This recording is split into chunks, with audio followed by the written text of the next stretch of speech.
புரத உணவுகளில் புரதச்சத்தை மிக நல்ல அளவில், அதாவது புரோட்டீன் எஃபிஷியன்சி ரேஷியோன்னு சொல்லுவாங்க. நம்ம புரதம் சாப்பிட்டா கூட அந்த புரதம் முழுமையாக உட்கிரகிக்கப்பட்டு அதனுடைய தன்மை முழுசாக உடலில் சேர்றது சில தானியங்களில் தான் கிடைக்கும். அப்படி கிடைக்கக்கூடிய ஒரு தானியம் வந்து சோளம் தான்.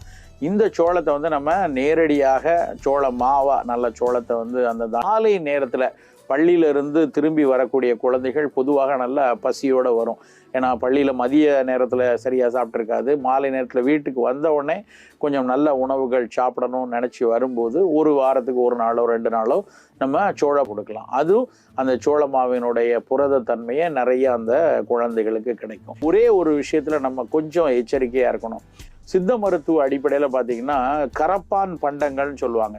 சில குழந்தைகளுக்கு தோலில் நிறைய அரிப்பு, அப்புறம் வந்து ஒரு மாதிரி கரப்பான்னு சொன்னால் எக்ஸிமான்னு சொல்லக்கூடியது, கருமை நிறம் திட்டாக இருக்கிறது, அலர்ஜி தன்மை இருக்கக்கூடிய ரொம்ப ஹைப்பர் சென்சிட்டிவிட்டி ஸ்கின் அப்படிம்பாங்க, தடிப்பாக வர்றது, படபடையாக வர்றது, அந்த மாதிரி இருக்க குழந்தைகளுக்கு பொதுவாக சோளம் அதிகம் கொடுக்கக்கூடாது.